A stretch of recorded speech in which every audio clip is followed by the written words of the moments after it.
To Harry's Kitchen. Ngayon naman po, nako, nagluto tayo ng sangdamukal na lobsters. Actually, yung pagluluto ng lobsters, madali lang.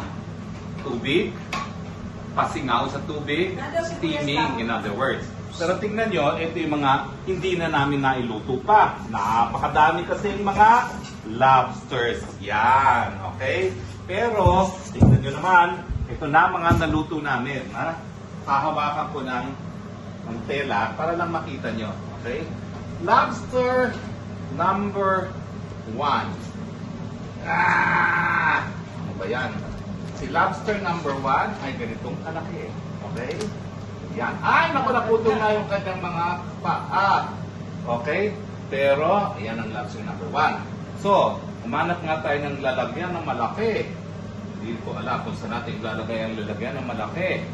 Siguro, ayan, habang si, ay ganyan. Ang gagawin natin, tatanggalin na natin lahat yung mga sipit na, tignan nyo naman, papalag ba kayo sa ganitong sipit? Nakakatakot, di ba? Ayan. Tingnan natin kung kaya buhatin niya ni Vine ang kanyang malalaki.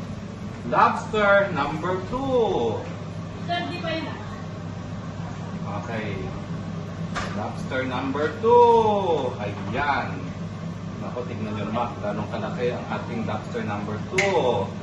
Now, yung lobster number 2, siguro ang gagawin natin ay, yan. Tanggalin natin yung papatungan. Ayun, kunin mo yung papatungan. At, dito naman natin siya ilalagay. Ayan ang ating lobster number 2. Now, kung akala nyo, tapos na yan, hindi pa. Dahil dito, meron pang 3 lobsters. Ito po ay mga lobsters na, maniwala kayo hindi, bigay ng mga Pilipinong mga mangisda na pinuntahan namin sa Hardingen. Okay?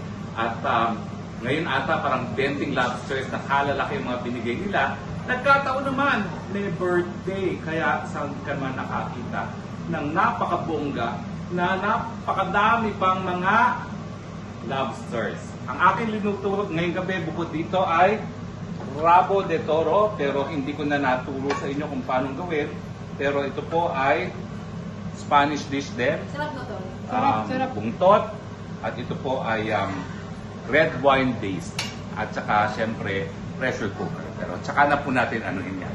Ang gusto ko lang muna makita ninyo ay ang mga lobsters. Okay? Now, maya-maya, papakita ko sa inyo kung paano yung sauce ng lobster. Ang gagawin namin ay iwain lang namin yung lobster, tapos meron kaming maraming sibuyas, maraming bawang at tinunaw na butter. Bubuksan namin, gugupitin namin yung katawan ng lobster, tatanggalin namin yung laman at doon namin ilalagay yung butter para meron siyang garlic butter sauce. Okay?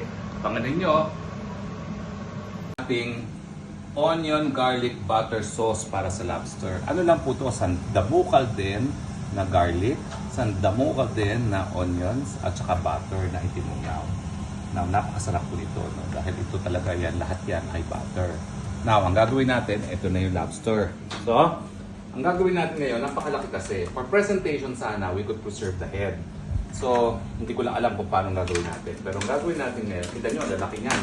Yan, talagang tataktakin natin, kukunin natin yung mga. Pero ngayon, ang gagawin natin ay tanggalin na natin itong ulo.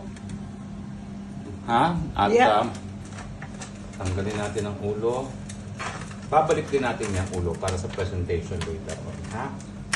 Yan, tanggalin natin ang ulo.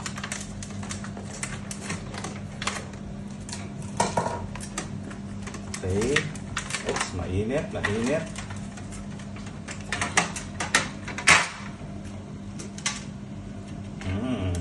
Matigas. Ayan, ako, daming laman. Tignan nyo naman yung laman.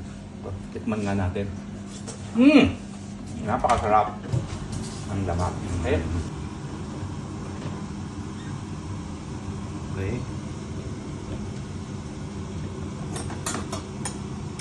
Okay. Ito na ang garlic butter sauce. Dun! Ayan. Dun! Dun!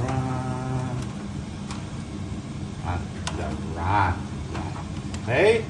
Now, itong ulo, ang daming laman. Kasi nga naman, tignan nyo, ang laki-laki. Ang laki-laki, hindi man yung pwede itapon ito. So, kukuha tayo ng isa pang plato at kukunin natin ang mga laman ng ulo. Okay, yung iba, ginagawang sopas ito. Yung tawag dyan is lobster bisque sauce. Pero wala na tayong oras for that today kasi gutom na ako. Pero, ayan, kunin na lang natin lahat ng laman sa ulo. Yan, ang napakasarap. Pero actually, yan yung ginagawang sopas talaga. Yan. Now, siyempre, yung mga sipit, pupukpukin. Okay? Pupukpukin yan ang mga sipit na yan. Dahil, tanyo naman, ang daming laman pa sa ulo. Oh. Yan. Okay? Wow! Tanyo yan, ha? Ang daming laman. Okay. Yan. Okay? Daming laman. Okay? At, sasama na natin yan dito. Diba? Sasama na yan natin dito. Okay? Sasama na natin yan. I-add na lang natin yan dito. Okay? Yan. Diba? Yan. Ang problema kay Harry Roque, kulang sa aesthetics. Pero, lalagyan natin ng sauce ulit. Okay? Para maging makulay. Okay? Yan. Diba? Yan na ang ating lobsters. Okay? Now, ito, pupukpukin na natin ito. At bubuksan at lalagyan din.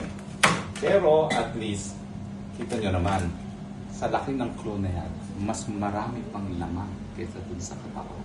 Pero, ayaw ko na ipakita sa inyo dahil nakakapagod pukpukin yan. Kailangan isang malaking itak na gaganyanin at susubukan natin na makuha buong puno.